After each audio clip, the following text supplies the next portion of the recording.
Hi, I'm Elena Kabugwas. I'm going to discuss the general introduction. Okay, first, we discuss the naturalistic tradition. What is naturalistic tradition? It is a naturalism and philosophy, a theory that relates scientific method to philosophy by affirming that all beings and events in the universe, whatever their inherent character may be, are natural. Consequently, all knowledge of the universe falls within the pale of scientific investigation. A moral philosopher is concerned with a human act. So, human act is the human activity that of man as man. Act of rationality of man involves understanding and free will. A human act can be morally good and morally evil.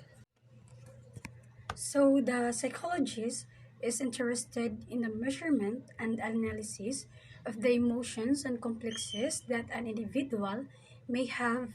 He is not concerned with establishing a systematic structure of the way men ought to act.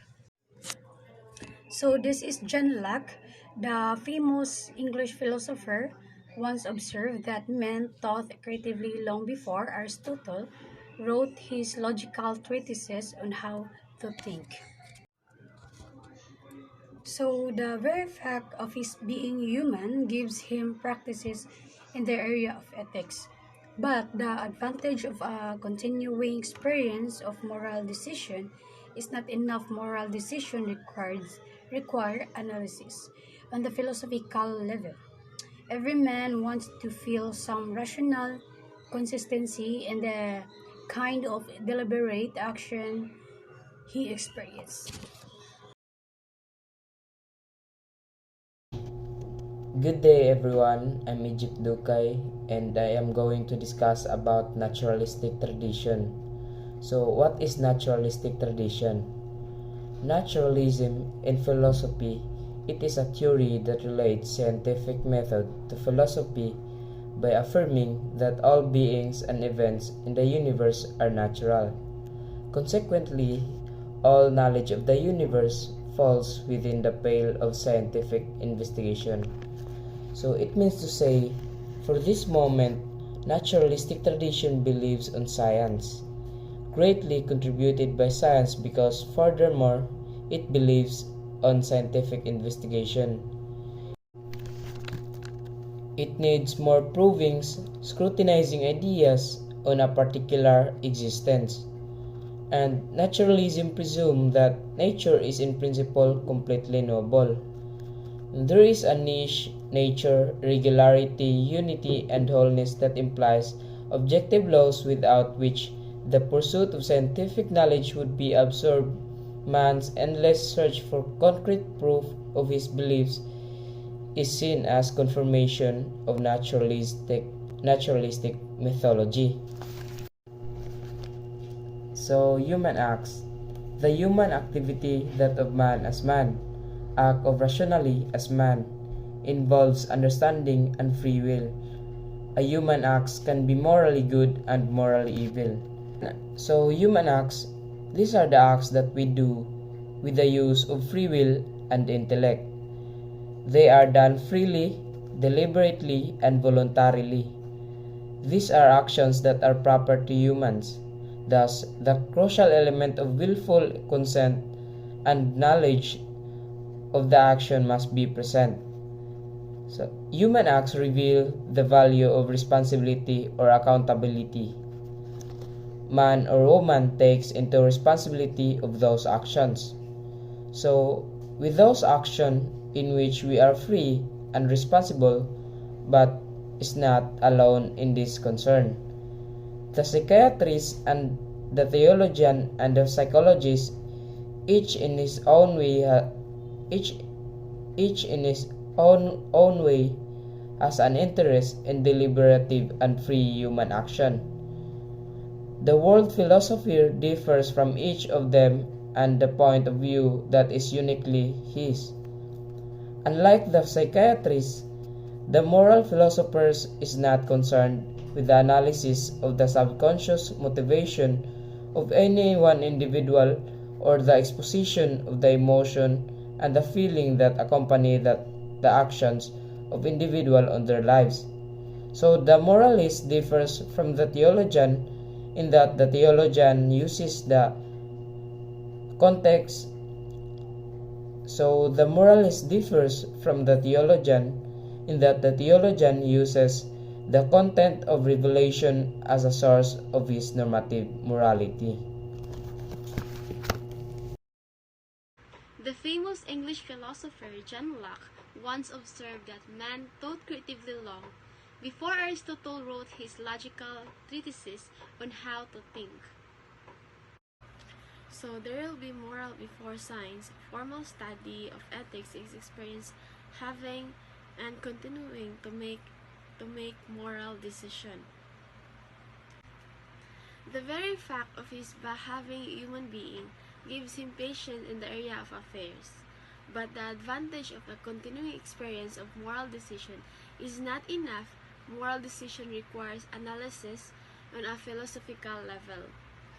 So every man wants to feel some rational consistency in the kinds of deliberate action experiences. So he is not content to choose act with the reflection. He wants to see whether choices are warranted or perhaps are the best moral choices that we could make.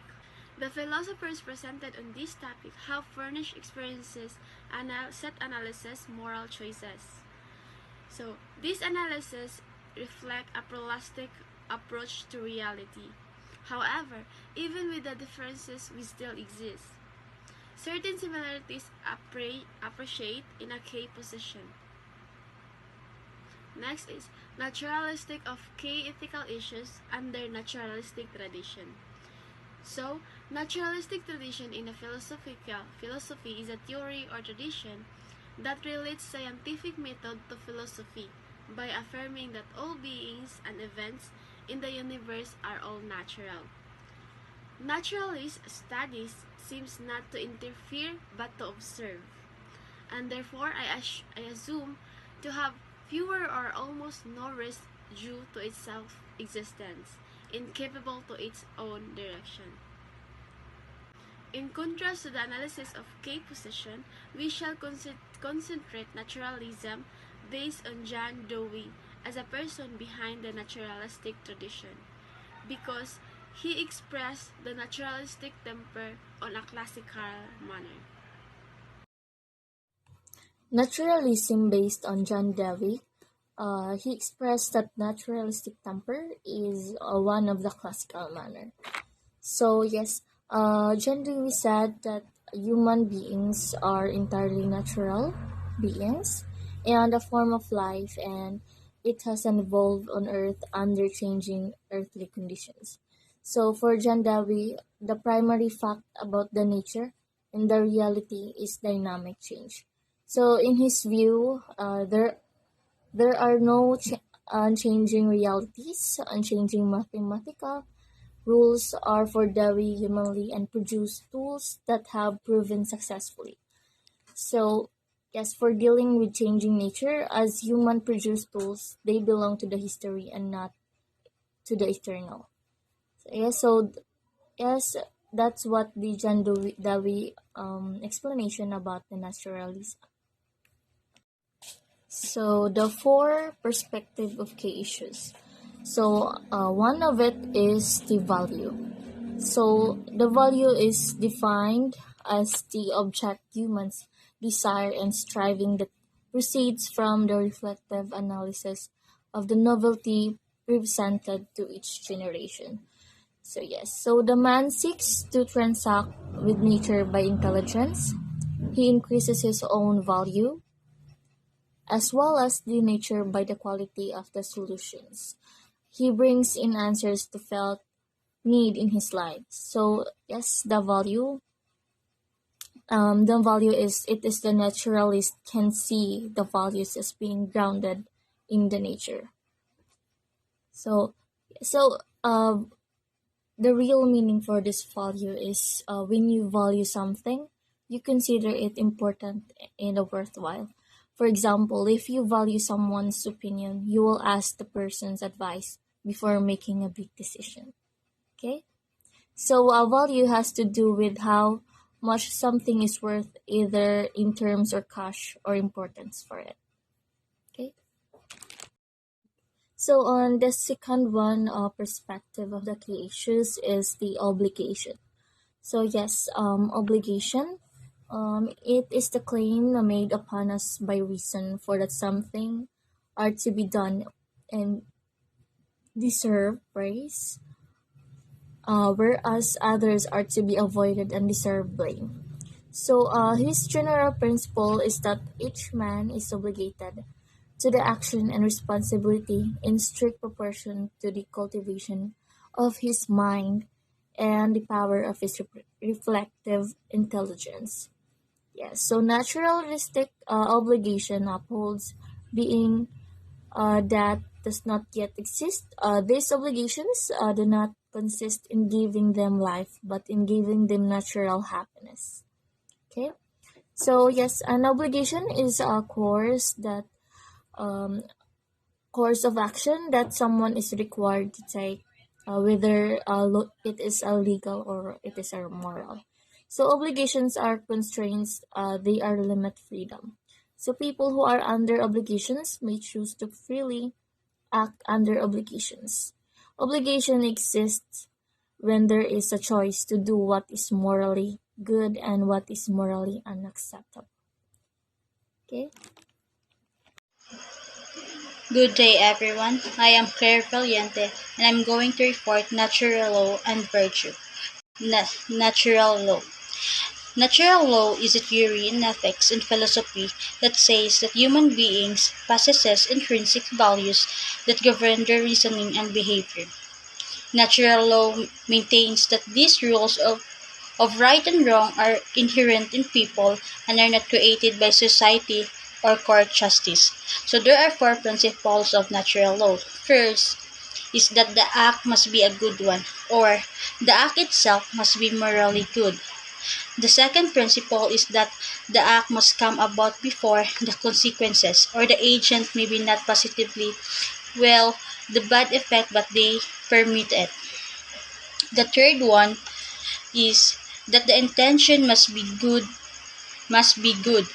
or the good effect must flow from the action at least as immediately as the bad effect. And the fourth one is that it must be for serious reason, or the good effect must be sufficiently desirable compensate that allowing effect. Virtue.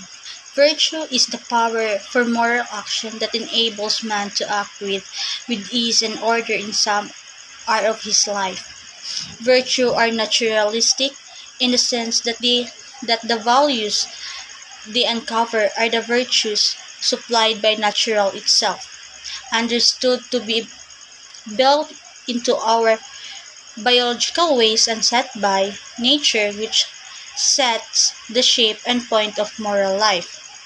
It is very important to recognize the moral virtue develops over a long period of time.